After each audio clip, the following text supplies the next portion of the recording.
Alright, so in this video, we're going to be looking at histograms. And first what we're going to look at is we're going to just look at a regular bar graph. And this is the distribution of CDB scores. So here's y'all's CDB scores.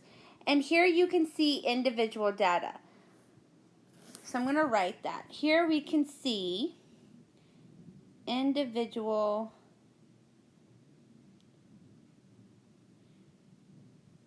data. What I mean by that is I can see that 31 kids got a 50%. I can see one kid got a 95. I can see 4 kids got a 90, and so forth. Okay?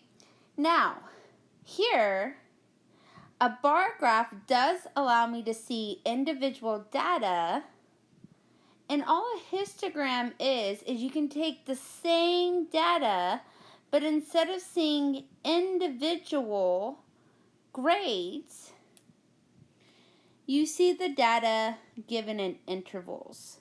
So data is in intervals. Now, what an interval is, it doesn't say just like 5, 10, 15, or 20. We're saying received a score of 1 to 20. So we know 15 kids scored within that range, but we don't know exactly how many kids got 0.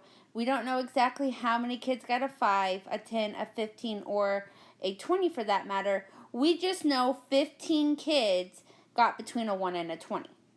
So see how we can kind of see the same data, but we just can't see individual data. And that's all a histogram is representing to us. So we took, instead of having a bunch of numbers, we changed those numbers into intervals. And all an interval is saying like 1 through 20 instead of the 0, 5, 10, 15, 20. Here, 21 to 40. So it's from this number to this number. That's what an interval is. Now, let's go ahead and let's look at this histogram. It says we can see this data has a mode / a peak at. Now, remember, the peak is the highest point in my graph. And I can clearly see here that the peak, or the mode, is 21 to 40. That means the kids on the CDB that we took scored between 21 and a 40. So 21 to 40 would be what the majority of kids in 6th grade scored on CDB number 1 that we took this year. Now, it says we can also see that the data is skewed. So, let's recall what that means. Remember, this is my left, this is my right. So, remember, if the peak is on the left, that means that the data is skewed to the right. So we'll say data is skewed right. Okay, remember we talked about that last week. We only applied it to box plots and dot plots, and this week we're going to apply it to histograms as well. Okay, now let's go ahead and let's look at this middle section here. Again, we're looking at a histogram, and we know it's a histogram because it's giving us intervals on that bottom line here. Okay.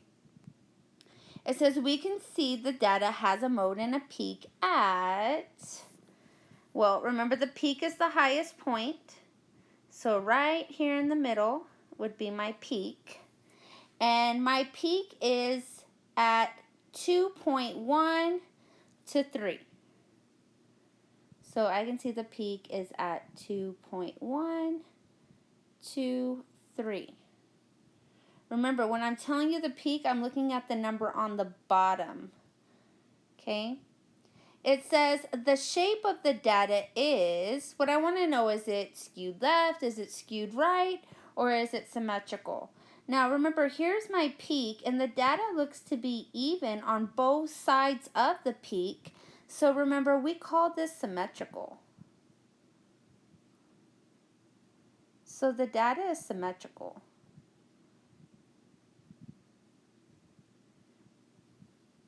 Okay.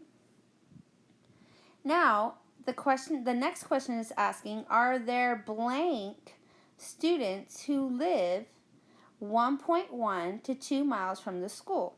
So I would find the interval 1.1 to 2 at the bottom of the graph, and then I would see how high up the bar goes, and I see it goes to 4. So when it says there are blank students who live 1.1 to 2 miles from the school, that would be 4 students. Now, the next question asks, are there blank students who live more than 3 miles from the school? Now remember, more than 3.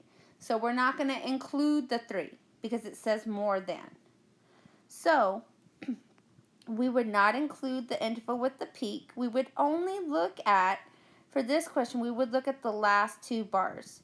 And I can see here that this bar is also at 4. And this bar appears to be at 2. So here I know it's more than 3 because it says 3.1 to 4 miles and 4.1 to 5 miles. All this data is more than 3 miles. So I would add up the number above. 4 plus 2 would be 6. So that means there are 6 students who live more than 3 miles from the school. Now the last question says the total number of students on the graph. So, I'm going to go ahead and look at each bar. So I know this is 2 and the peak is 6. So to get the total number of students here on the graph, I would now count up the number above. So I would count up 2 plus 4, which is 6, and 6 plus 6 is 12, plus 4 is 16, plus 2 would make that 18. So the total number of students on the graph would be 18. Let me erase this stray little mark here. Oh, it won't let me. Okay. Now, let's go ahead and let's look at our last histogram. Again, we know it's histogram because we can't see individual data points. They're giving us those intervals at the bottom. So it looks like a bar graph, but how it's different is those intervals. Okay, so it says we can see this data has a mode peak. Remember, the peak is the highest point in the graph. So my peak is the interval 200 to 399. So I'm going to put 200 to 399. Now it says the shape of this data is, well, let's recall my left is over here, my right is over here. If my peak is to the left, that means the data is skewed to the right. So over here I would put the shape of the data is skewed right.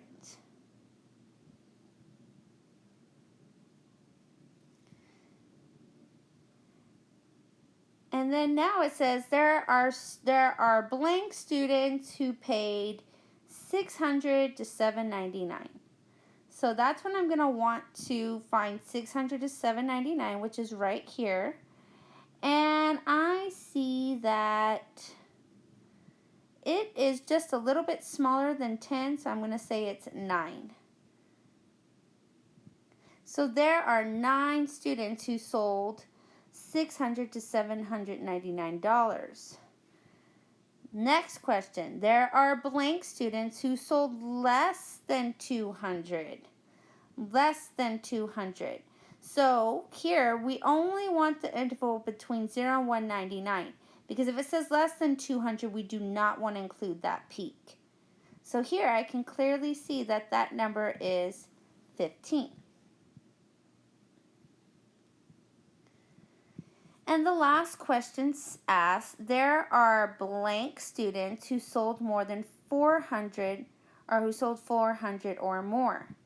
So here, 400 and more would not be the peak. It would be everything to the right of the peak. So here, we would include this one, which looks to be about 18.